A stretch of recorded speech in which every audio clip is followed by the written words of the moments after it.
Comment utiliser un sous-domaine et qu'est-ce que c'est un sous-domaine? Eh bien, on en parle tout de suite. Salut, c'est Pascal, je suis gérant d'entreprise Calyptus et notre objectif, c'est tout simplement d'accompagner et d'aider les chefs d'entreprise, les indépendants à être beaucoup plus visibles sur le web, à booster leur activité grâce à tous les outils digitaux et cette chaîne justement fait partie de ces supports. Alors justement, aujourd'hui on va parler de sous-domaine, on va parler de l'importance ou plutôt disons de l'utilité d'avoir un sous-domaine pour votre site internet. Alors pas de panique si vous ne savez pas ce que c'est, je vous explique. J'avais fait une vidéo sur le sujet il y a à peu près 2 ans que je réactualise maintenant, vous pouvez la regarder, je la mets par là si jamais vous le souhaitez aussi après.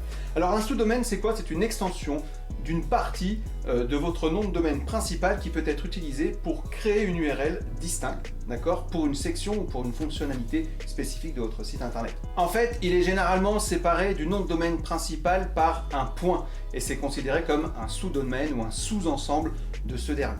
Les sous-domaines, ils peuvent être utilisés pour classer et organiser le contenu de votre site tout en offrant en fait une URL plus concise et mémorisable pour les sections spécifiques de votre site internet.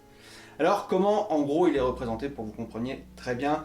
Alors tout simplement en fait c'est le mot qui se trouve à gauche de votre nom de domaine principal. Par exemple si votre nom de domaine c'est exemple.com, et bien un sous-domaine ça pourrait être blog.exemple.com.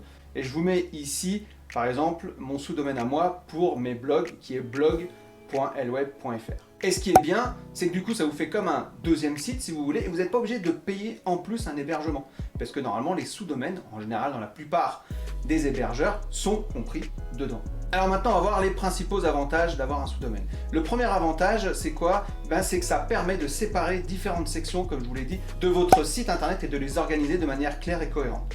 Par exemple, vous pourriez utiliser un sous-domaine pour votre blog, comme je viens de l'illustrer à l'instant, ou pour votre boutique en ligne, par exemple, ou encore pour une section de support client, de fac, etc., etc. Et aussi pour créer des URL personnalisées pour des événements, des promotions ou d'autres initiatives marketing spécifiques. Okay, en fait, vous pouvez créer jusqu'à l'infini si vous le voulez. Le deuxième avantage, c'est quoi? Ça va être d'utiliser un sous-domaine pour aider à améliorer votre référencement naturel sur les moteurs de recherche. Comment? Eh bien tout simplement en ayant un sous-domaine dédié pour votre blog par exemple. Vous pouvez du coup établir une certaine, on va dire, autorité sur un sujet spécifique et du coup attirer des visiteurs qui recherchent des informations sur le sujet que vous traitez. Okay, vous pouvez aussi optimiser les pages pour les mots-clés spécifiques et du coup améliorer la performance de votre site pour les moteurs de recherche. Ça fait beaucoup du coup. Alors, cela peut aussi générer du trafic organique et améliorer votre positionnement dans les moteurs de recherche. Le troisième avantage, c'est quoi? Ça va être qu'utiliser un sous-domaine, ça peut également aider à protéger votre marque en ligne. Si vous avez besoin de changer de nom de domaine principal à un moment donné, vous n'aurez pas à rediriger toutes les pages en fait, de votre site internet. Au lieu de ça, vous pourrez simplement rediriger le sous-domaine en question. Quatrième avantage, et moi c'est celui que je préfère, si vous avez une boutique en ligne dans un sous-domaine, par exemple shop.exemple.com ou monsite.com, okay, ça vous permet de faire une scission avec votre site principal. Okay, et je vais vous expliquer pourquoi c'est important. Admettons que vous avez créé une boutique sur PrestaShop, okay, mais vous avez envie de changer de CMS et de passer par exemple sur WordPress en passant par WooCommerce. Ça va être très facile à faire. Et votre site vitrine principal, okay, il va toujours rester accessible, par exemple, pendant toute la mise à jour de cette boutique. Mais le plus utile par rapport à ça, c'est que chaque CMS a ses spécificités. Donc WordPress, par exemple, est très bon pour le blog. PrestaShop, ça va être très bon pour l'e-commerce, ou commerce aussi d'ailleurs. Mais avoir un sous-domaine, ça va vous permettre en fait de choisir le meilleur de chaque CMS pour chaque spécificité. Alors que si vous avez un site sur PrestaShop, que vous souhaitez faire un blog avec WordPress, vous devez tout changer. Vous devez passer votre boutique de PrestaShop à WooCommerce et vous devez refaire un site aussi pour avoir un blog, etc. Et avec un sous-domaine, il n'y a pas besoin. Vous gardez chaque CMS. C'est ça qui est vraiment, vraiment important et très utile. Le seul inconvénient moi que j'y vois, c'est qu'il faut refaire un site à chaque fois. Mais bon, ça vaut vraiment le coup et après, ça vous facilitera la vie pour plus tard. Donc je dirais, pour résumer, qu'un sous-domaine pour votre site internet, ça peut vous aider à organiser votre contenu de manière claire et cohérente, à améliorer votre référencement naturel et à protéger votre marque en ligne. Et surtout, ça va vous permettre, quand vous allez faire des migrations, que ce soit beaucoup plus simple. Ça vous évite de tout changer, de passer d'un CMS à un autre, etc. Si vous décidez que WordPress, ce sera le CMS de votre blog, ok, vous faites un blog.votresite.com.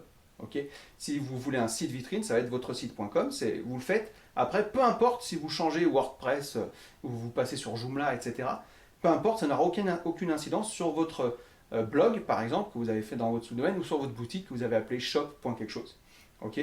Et ça, c'est super utile et c'est super important, je trouve, de bien cloisonner chaque on va dire, activité de votre entreprise. Et après, sinon, la deuxième solution, c'est de faire un site pour chaque activité que vous avez. Par exemple, moi, je sais que Calyptus a plusieurs activités. Donc, il y a des sous-domaines déjà dans Calyptus, dans L-Web, dans tout ça. Mais chaque en fait, prestation que je propose, ou thème de prestation, a son site internet. L-Web, c'est pour les organismes de formation. Simple comme une image, c'est pour tout ce qui est Presta avec les entreprises, dans tout ce qui est la stratégie digitale. Et après, j'ai Imo Photo Concept, qui est le site où je forme les mandataires immobiliers, où je fais de la photo immobilière. Donc voilà. Et j'ai même Addict Photo, qui est la 4e activité de Calyptus, où j'ai tous mes stages de photo, mes courtes photos, etc. Et dans chacun de ces sites, eh ben, il y a des sous-domaines. Alors pas dans tous, mais dans la plupart des sites, il y a de ces sous-domaines. Voilà pourquoi c'est très utile. J'espère que ce petit point sur les sous-domaines vous aura été utile. Laissez un petit pouce vers le haut si cette vidéo vous a plu. Sinon, moi je vous dis à très bientôt pour une prochaine vidéo. Ciao.